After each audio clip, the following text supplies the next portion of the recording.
Hi everyone, welcome to another 2-week intensive at our Tonebase piano community. My name is Eloise and I am here from Los Angeles. I am really thrilled to lead this particular 2-week intensive on Chopin preludes. What we're going to do is working on understanding form and analysis of the Chopin preludes and applying it to our performance interpretation.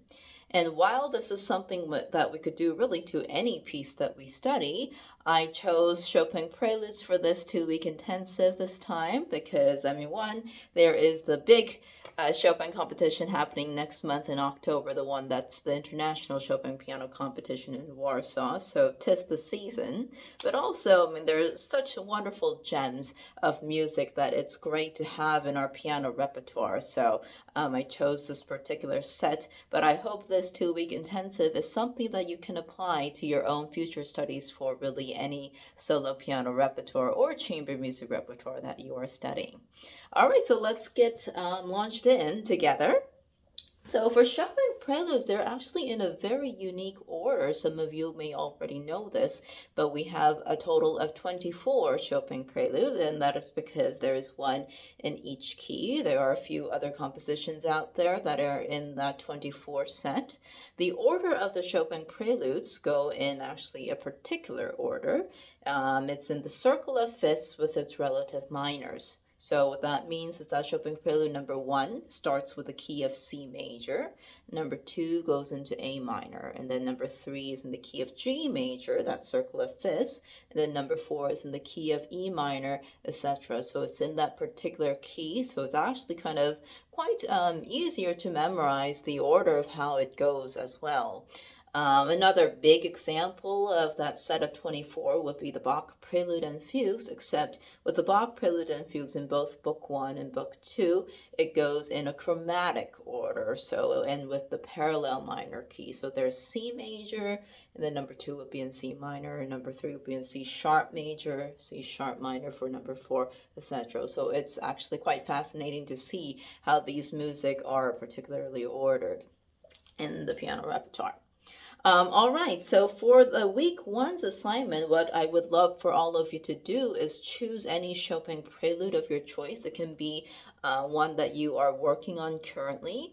It could be a new piece or something that you want to revisit an old friend, like an older repertoire something that you've played before, but would like to have a new kind of insight to it. And I think it works with really any way.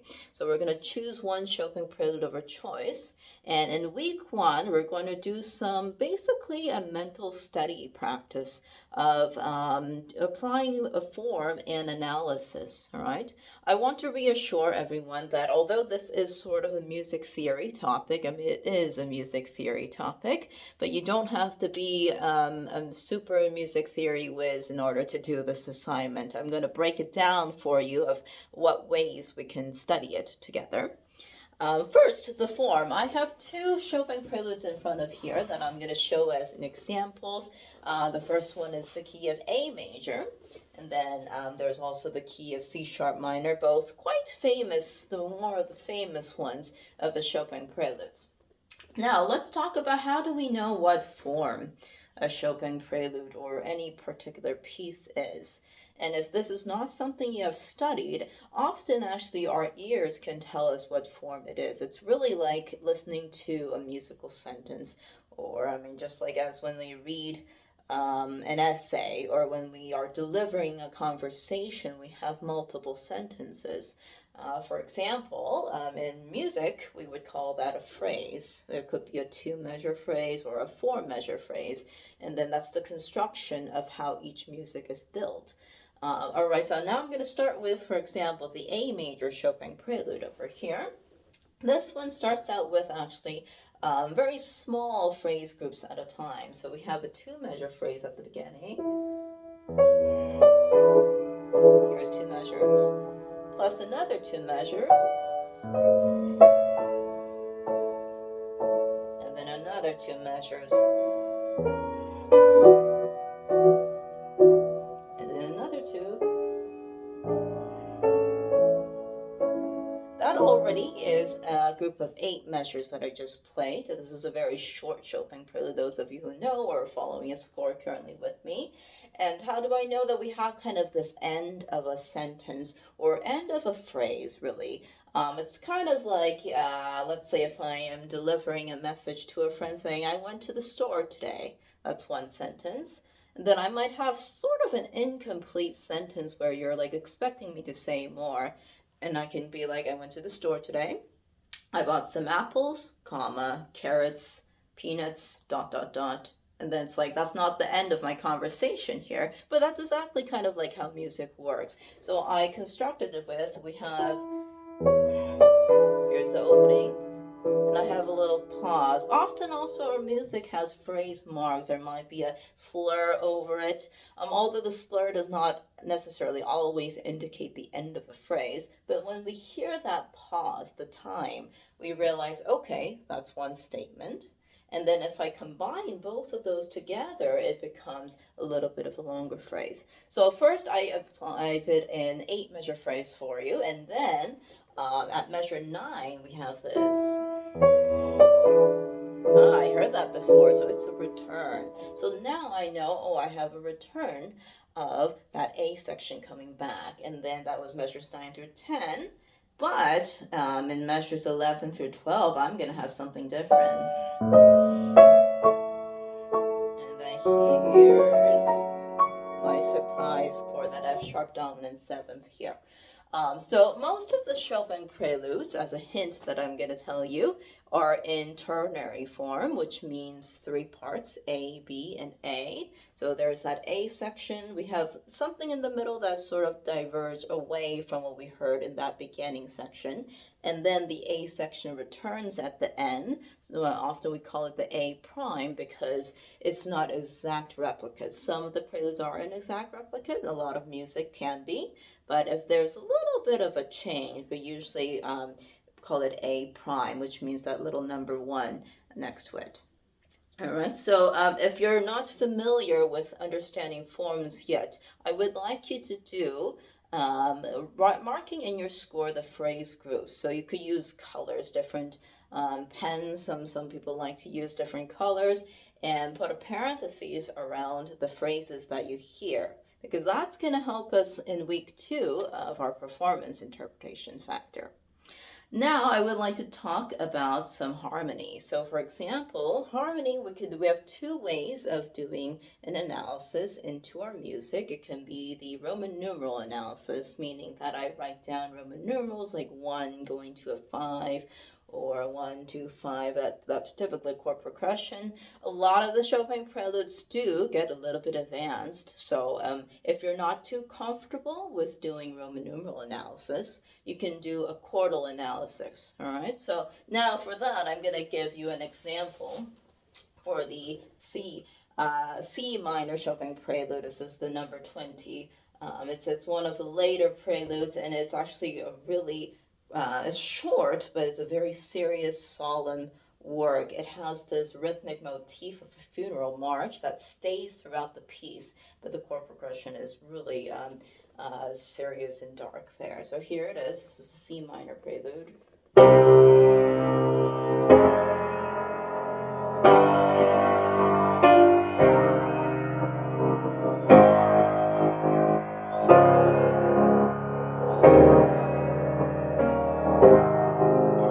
So here I played just the opening 2 measures. So there's 2 ways that you could do this. We're in the key of C minor. The first chord is a C minor chord, so that's going to be a Roman numeral 1. And then we go to the F minor, which is a Roman numeral 7. And the next chord we have this G7 chord with an E flat, actually non-harmonic tone, resolving back to 1 in C minor. All right, so in your Chopin prelude, we can write down either the harmonic analysis using Roman numerals or chord tones. So it works both ways. And if you're not quite familiar what chord that is, because especially with romantic repertoire, we have what is called chromatic harmony. They're not going to stay in diatonic, meaning that it's not going to stay in the key that we are in. There's going to be secondary dominance that we call it. We could have a French augmented sixth chord or German augmented. This is all these kind of very foreign chords. There could be a modulation. So all of these are something that we can keep in mind of, and every prelude is actually different, which makes it so special about music. So if there is a chord that you are not sure of, and or something that you are reacting to it when you are playing through it, just circle it. It's not necessary that you have to have some kind of analysis written for each beat, but it is a great idea to have both the map of the music, meaning the form, where are the phrases and where are the cadences, where does this musical sentence end, and then apply a little harmonic analysis using either the chords or the Roman numerals, whatever you are comfortable with. My suggestion for this is it will be helpful for you to actually listen to a recording while doing it, because the recording will definitely help with understanding where the phrase ends. Sometimes it's actually it's not really, there's not a set right or wrong answer. There are you could have a different interpretation of exactly, this might feel like a 4 measure phrase rather than a 2 + 2 measure phrase. It ends up being the same 4 measures, but where do you feel like the phrase is going? That's going to be a question for your own self-analysis. And then for the chords, that's going to help you with understanding what's the harmonic content, where is this going? What's the character of that chord? And I would love for you to start thinking about those things while you are doing this assignment for week 1. So when you are done, I encourage you to upload pictures of what you came up with on your Chopin preludes. I am really more than happy to give some feedback or suggestions, or if you have a difficult time understanding how to depict this chord, I'll be happy to explain it as well. I also want to share that on our Tonebase website, we have some fantastic, really wonderful music theory related videos that you can check out and supplement to this assignment. If you have any particular questions or would like to review how to do harmonic analysis or understanding form of music too. All right, well, happy mental practicing for this week, and I look forward to seeing you in week 2. Thank you so much, everyone.